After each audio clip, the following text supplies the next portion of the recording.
Olá pessoal, uma boa noite. Eu sei que a maioria das pessoas gostam de ouvir à noite essas histórias.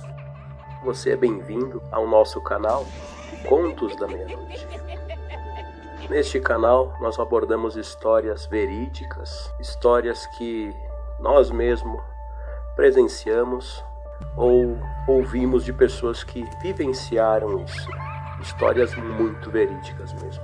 Histórias que aconteceram dentro da minha família, histórias que aconteceram com pessoas conhecidas, amigas e muitas pessoas que cruzamos durante a vida.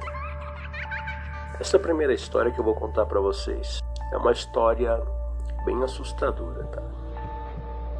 Ela aconteceu no final da década de 70, entre início da década de 80. A gente não sabe certo a data exata, mas foi aqui mesmo, na cidade de Caxias do Sul.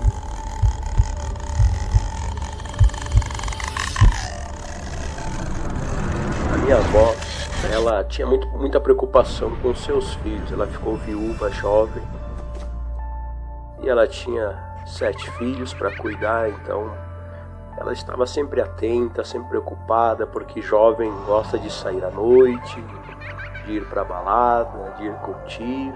Quando eles demoravam muito para chegar, ela ia atrás, ela tentava buscar informação em algum lugar onde ela mais ou menos imaginava que eles estivessem.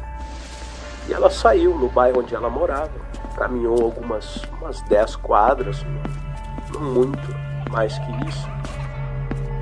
E ela estava voltando, ela fez uma volta no bairro para ver se encontrava alguma festa, algum grupo, algum barulho. Era muito comum as pessoas se reunirem nas suas casas, fazerem uma festinha, uma reunião ali, enfim, ficar até um pouco mais tarde, principalmente no verão. DJ Paulo, o DJ que agita de verdade.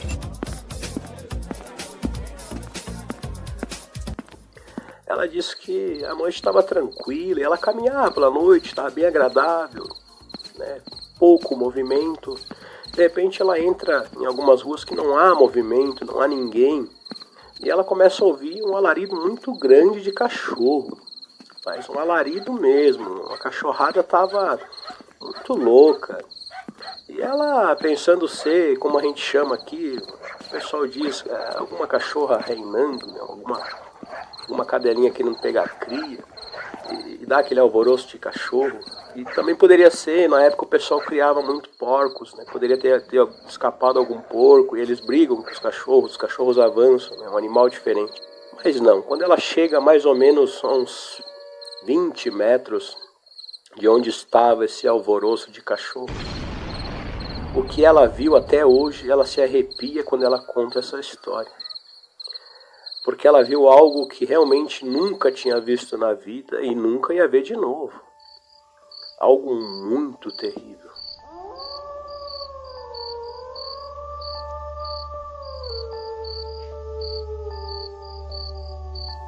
Eu não sei se o pessoal aí acredita em lobisomem, alguma coisa do tipo, mas ela tenta relatar a sua visão com uma coisa muito bem próxima do que as pessoas dizem que é um lobisomem, tá?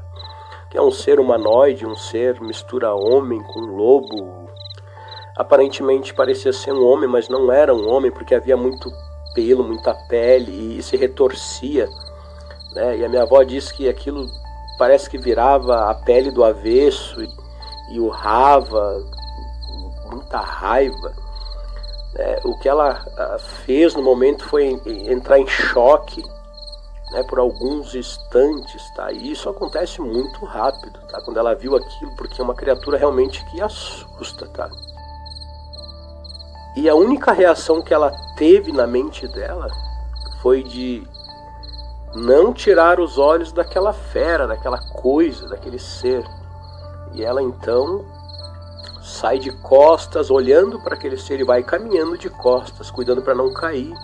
E vai indo devagar e devagar e devagar. Ela andou mais ou menos uns 100, 150 metros de costas até chegar numa rua em que dava quase para a casa dela. E aí então ela entra e se vai. muito apavorada. Foi uma noite em que ela disse que rezou, porque isso não é uma coisa que se vê todo dia não, né? Ouvir falar, né, na nossa família mesmo, minha avó, a gente gostava de sentar em volta do fogão a lenha e ouvir essas histórias, porque realmente é legal de ouvir, né? Antigamente a gente perguntava se existiam essas coisas, mesmo sabendo que às vezes era alguma história, né? Como diz para boi dormir, mas a gente gostava de ouvir. Minha avó sempre contou essa história com muita verdade, com muita veracidade, né? E até hoje ela conta, né? E as histórias da minha avó são um dos maiores motivos de eu abrir esse canal, esta página, né? Para que a gente venha divulgar histórias da nossa região, tá? Sou morador de Caxias do Sul e vamos estar aí com Contos da Meia-Noite, tá? Não esqueça de dar o seu like, de ativar o sininho, de compartilhar essas pequenas histórias que a gente conta. E nós vamos deixar uma descrição aí, um número de WhatsApp para as pessoas que querem enviar uma história aqui da região, da nossa região serrana, né, que é rica em histórias, né, deste tipo. Eu sei que muita gente não acredita, mas ouviu falar, conhece alguém que tem uma história peculiar para contar, né, mais ou menos deste nível, mais ou menos assim, histórias de assombração, histórias de lugares assombrados, de lobisomens, de tantas coisas que há aqui. A nossa região é uma região rica em contos, tá, pessoal? Eu agradeço a todos e dá uma força para nós aí no canal. Um abraço.